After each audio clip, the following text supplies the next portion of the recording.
Hi everyone, and welcome back to my channel. This week I have another in the series of Hometown Charms Sew Along for you, hosted by Pat Sloan at her website ilovetomakequilts.com.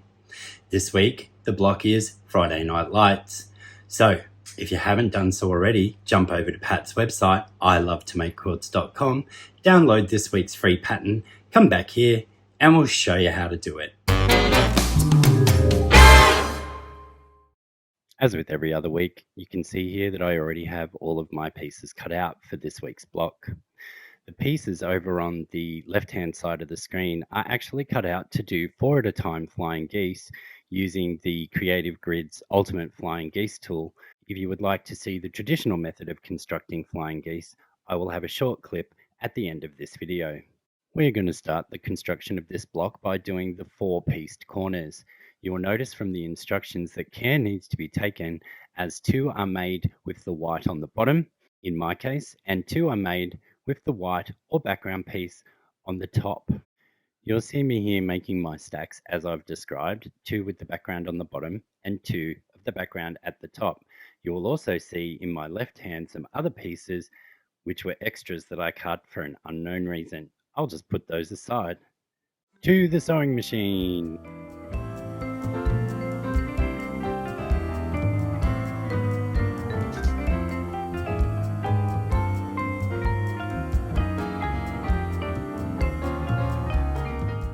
You'll note once again this week I am just finger pressing these in place, and when I put them back in my little stack here, I'm ensuring that I have the blocks oriented the right way before going through to sew those 2 pieces together to complete our corners.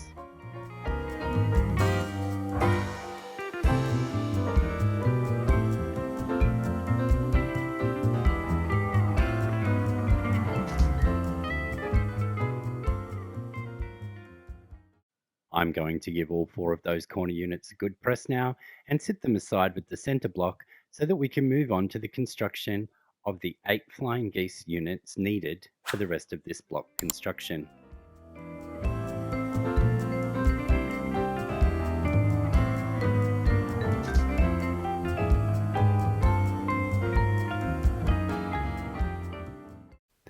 As stated earlier, I've cut all my pieces to make my flying geese units 4 at a time.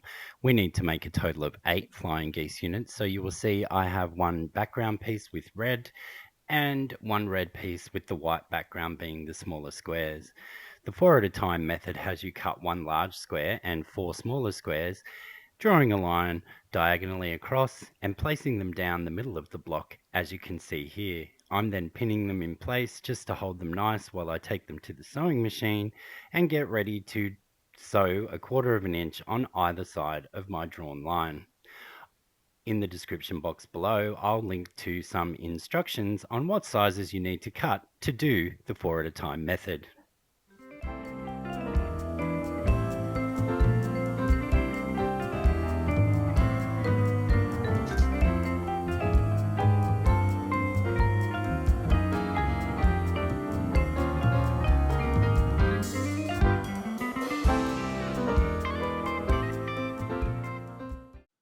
Having now sewn either side of that drawn line, we need to slice these down on the drawn line to get 2 halves. We then need to press our peaks out and repeat the process with the remaining squares, putting the diagonal line once again towards the corner and stitching 1/4 inch either side of that drawn line, taking care to match our fabrics to the blocks that we are making.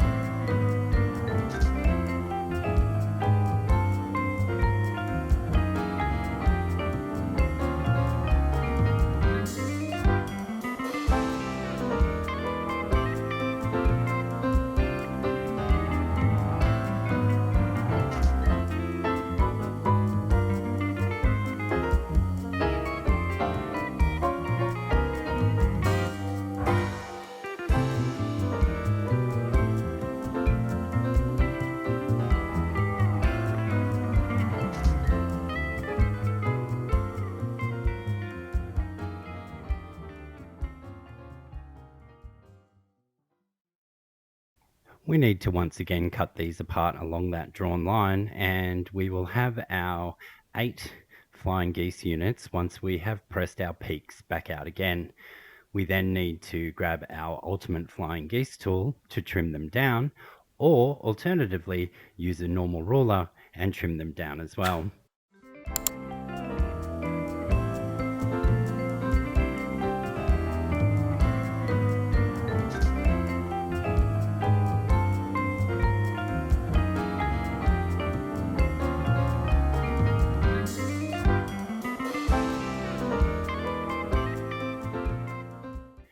The reason I like my Ultimate Flying Geese tool is because it makes trimming down flying geese easy. You simply find the size that you're making, reference that to the marks on the ruler, line them up, trim one side, rotate both the block and the ruler, find those same markings, and trim again, and you have perfect flying geese every single time. Next, we'll go through the steps required to trim down using a standard quilting ruler. In this instance, I'm just grabbing my 6.5-inch square because that is what I have close to hand. What you need to do is take a reference from the bottom of the block, as that is still one of the pieces from the outside of the original square we cut, so we know that that's straight. Reference a line along there and ensure that you have 1/4 inch above the peak.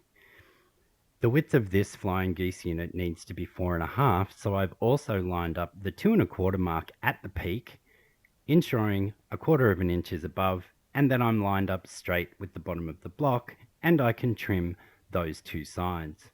All I then need to do is rotate the block, and using the finished measurement of 2.5 by 4.5, line that up on the ruler and trim the remaining two sides. Easy peasy lemon squeezy.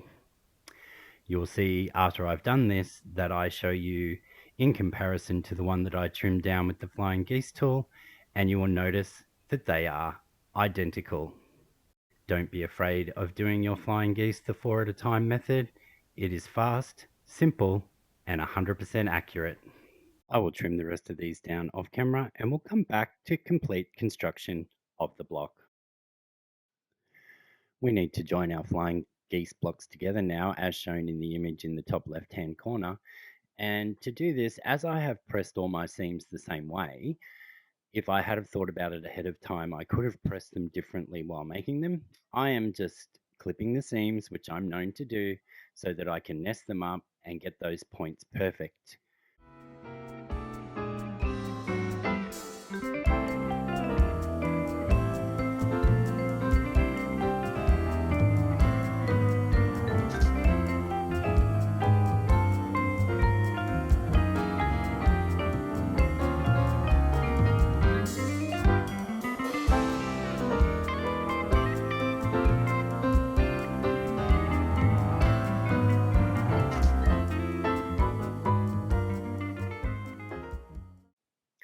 With those units sewn together, we now have all of the pieces that we need to make the final block. And as you can see me doing here, I'm just pressing these seams open to best control the bulk and make it flat for when we piece these together.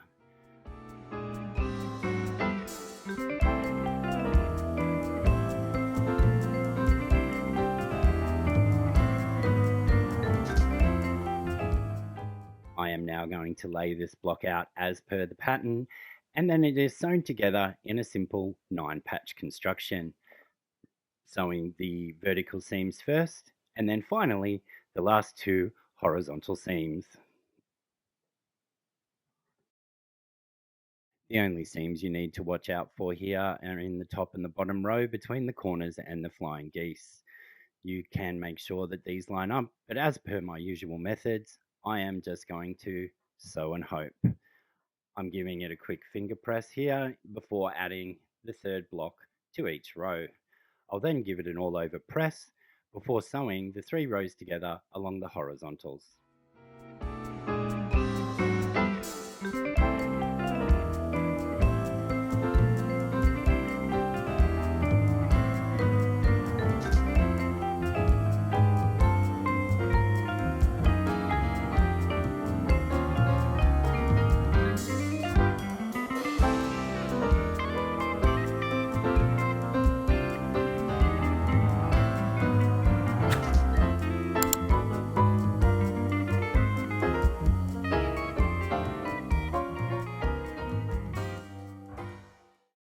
As you would have seen there, I pressed the top and bottom row out towards the corner and the middle row towards the center block.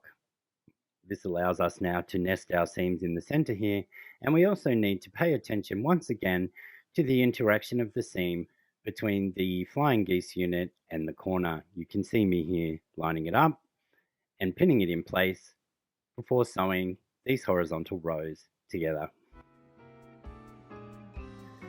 To maintain the peak of the flying geese unit, you can pay special attention to make sure that your thread goes just to the right hand side of where the threads cross over. Doing so will ensure that you do not cut off your points.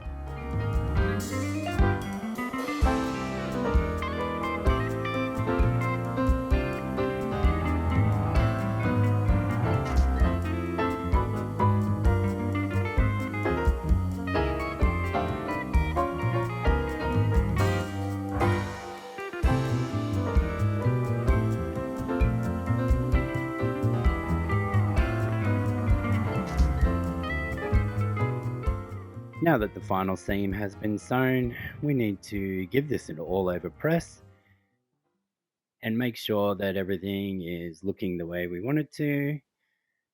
I'm also going to clip a few of the seams here. I didn't when I sewed the other horizontal seam, but when you're looking at all the different directions here, I'm just going to put a little clip, fix up the way that these seams are pressed, and on the other side I have clipped it ahead of time, and I'll press that the same, and we will get the flattest block possible.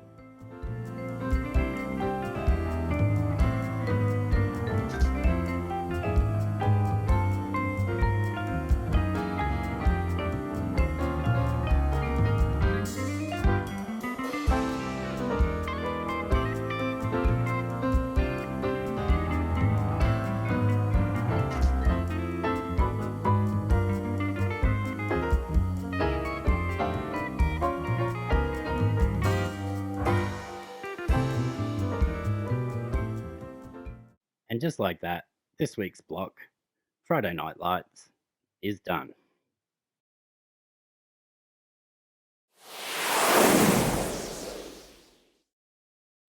And if you haven't had enough of hearing my voice yet, stay tuned. Okay, so the traditional method of making flying geese is just to do a sew and flip on either side with appropriately sized cut pieces. So what you see here is the pieces cut as per Pat's pattern. So I've got the large rectangle which makes the goose, and the two squares which make the sky. Draw a diagonal line corner to corner on the two sky pieces, and we will sew these on one at a time in the sew and flip fashion, meaning I'll pin it, making sure that it's in the right direction, take it to the machine and sew just to the right of my drawn line, and this just allows the extra fabric that needs to be taken up in the fold. We'll then press that, trim away the excess, and repeat with the other piece on the other side. Please enjoy.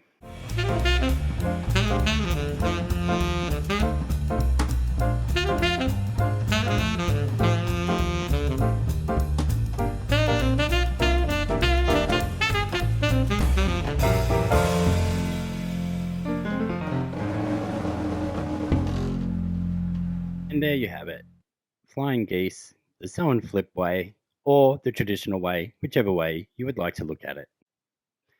Thank you everyone for taking the time out of your day to watch my video once again. Please be sure that if you've liked what you've seen to click the like button. And if you haven't done so already, why don't you subscribe to my channel and hit the little bell icon to be notified of all my future updates. I'll see you next week.